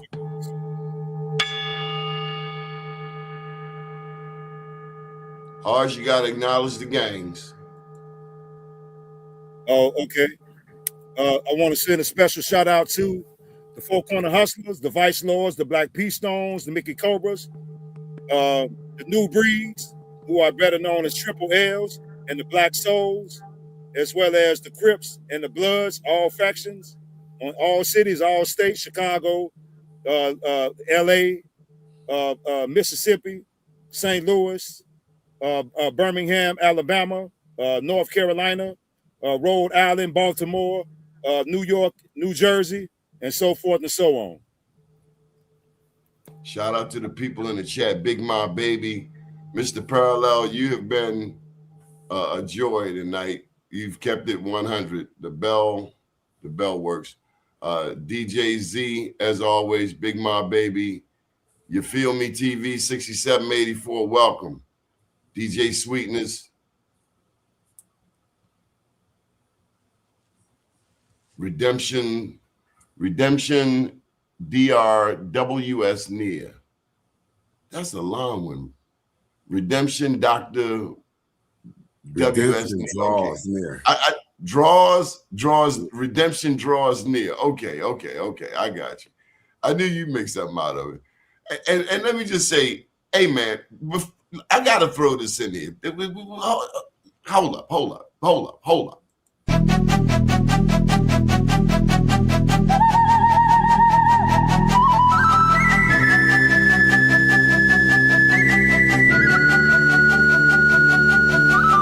It's Muskoku, Mickey, Rico, Locusi, Johnny, Gators, and Bossa Lady, Hannibal, Blizzard, this party, Red Nana, Red Tsunami, Red Creeks, and a Red Ferrari. sorry. Red claim will hide your bodies. Better go and ask somebody. Yeah, bless. They call me Mr. Manifest. You fellas screaming out the chest. I got this technique better. I found my destination through a red light. Rock your soul through the daylight. Hot Joe going crazy, right? Nancy going crazy, right? Up, man, fight. I'm purple haze through the night. I'm thinking cherry out of spite. I'm thinking Suki for the strike. I'm speaking Alabama Creek. I'm South Dakota through the streets. I rock that rain, it's on the tape. Kusi King is out of ranges. Kusa, Kusa.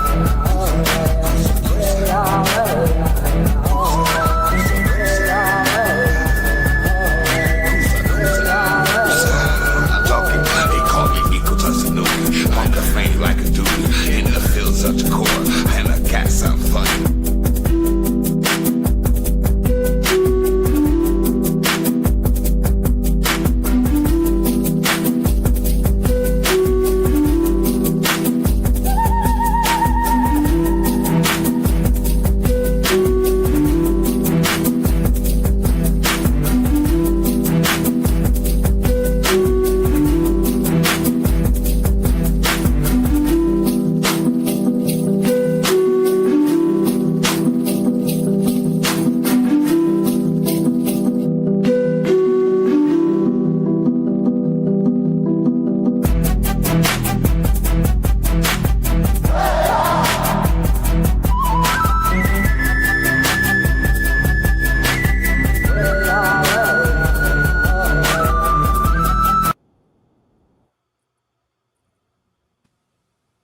Not bad, not playing it. Very good. Very Hey, good. shit, Donnie boy, that's a little virtual boot, ain't it? I love that woman. What's her name? We gotta give her a name. She's not real. Not real. Hey, what's that song about the satellites? Have you seen her? Have Yeah, you there seen you go. her? Well, that's a classic there. Yeah, boy. Tell me, have Hey, you seen? I want you to pull this picture up right quick. It's everywhere I go. Who's that? Can y'all pull this picture up? I put on here right quick. Which one? This is Wakanda, Illinois. Mm-hmm. Is that the name of it for real? Yeah.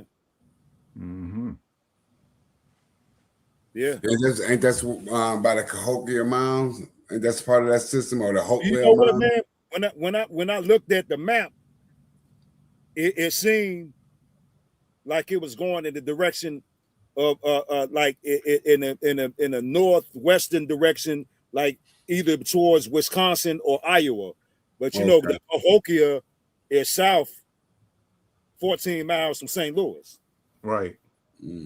So that you know, it got to be something up that way too. You know what I mean? That we ain't talking about. Hey, yeah. Gotta- Well, you know, gotta I'm be. be honest with you. That big body of water that you see right there, Mhm. Yeah. I wouldn't be surprised if that's a pyramid that they dug up and filled it with liquid. Could be. That's what they do. Yeah, or a town. Could be a town under that. You know how they flood and be historic towns there under the water. Be a town under there. Damn, I didn't think of that one. Mm.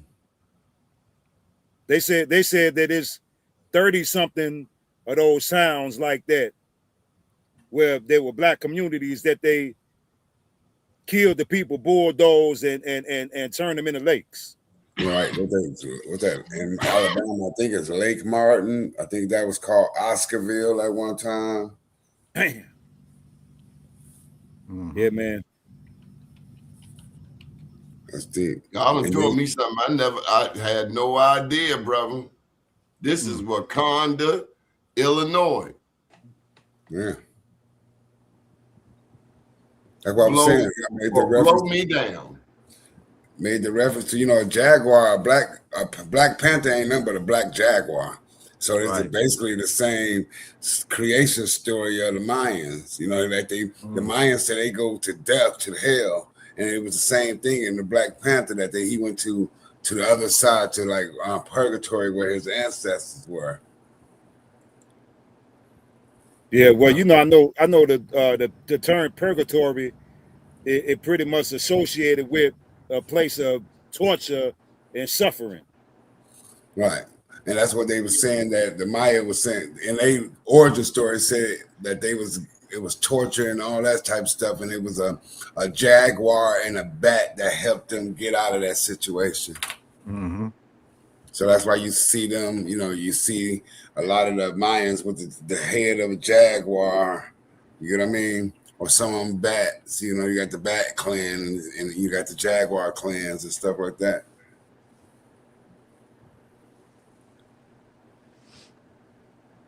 Yeah. That's the allegory to that, man. A jaguar and a bat helped them get out of hell. Damn. What is that about? So I got this for Ori. Ori is an Afrocentrist. You gotta hit him with that thing, Hannibal, about Alabama. What Alabama? Hannibal had me look up something in the Bible. Alabama is biblical. So you got a group of Cherokee Indians call themselves Esau, and Esau's wife's name was Alabama from the Bible.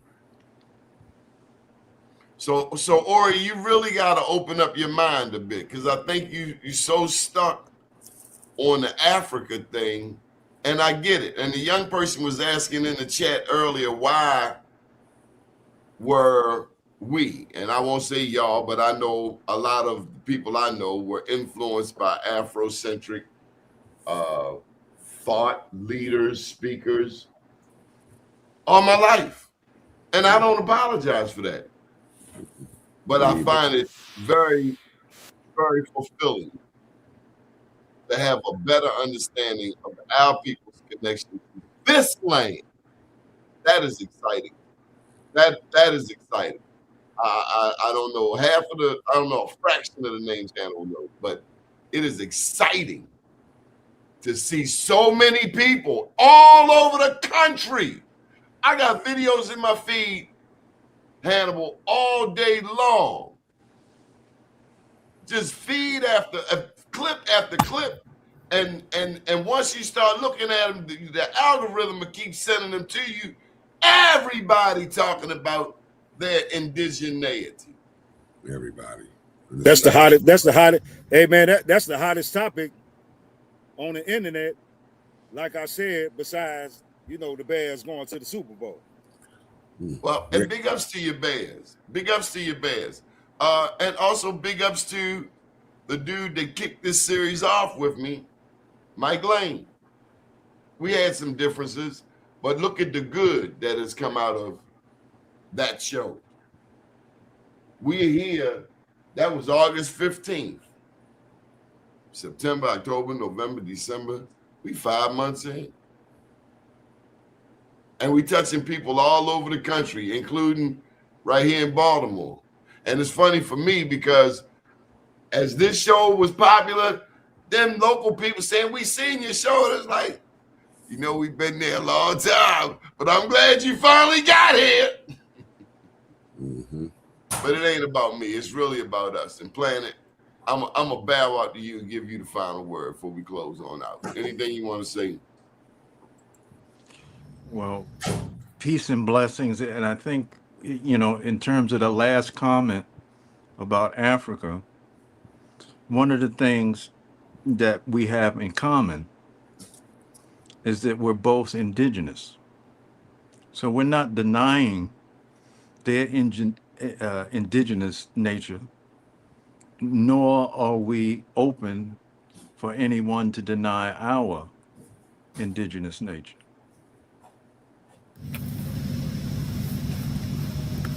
And peace to all.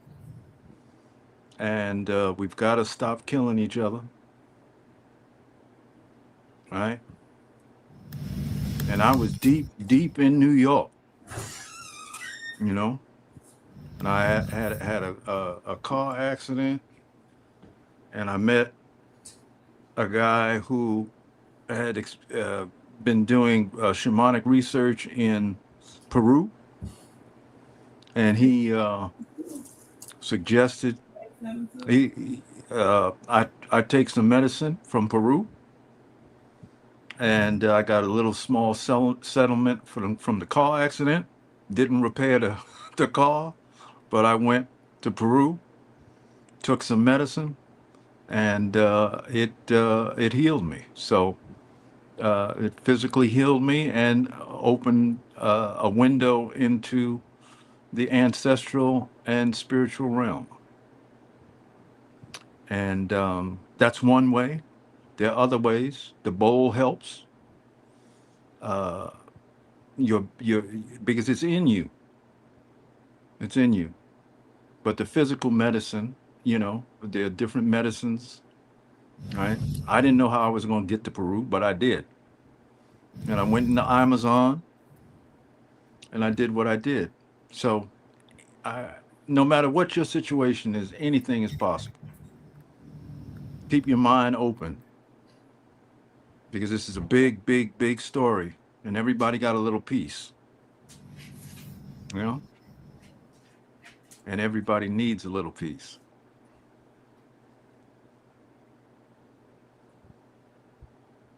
It's one of them ones right there, Hannibal. Yeah, absolutely. Taylor, that's Taylor, Michigan. Yeah, that look like 275. I didn't get the highway, but I know it's Taylor, Taylor, Michigan. Or Southfield, or Telegraph. I don't know, like, is that Telegraph? So Gregory English, at the top of any YouTube is an address. You just copy that address and paste it. You can Control C to copy it and Control V to paste it.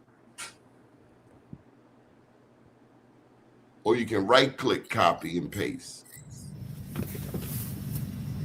Tell you what, I'll put my email here and you can email it to me and we will run it next time. I promise. I am a man of my word. My word is all I got.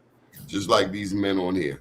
For the panel, we'll be back Thursday night, 8 p.m. Good evening, world. Peace. Peace.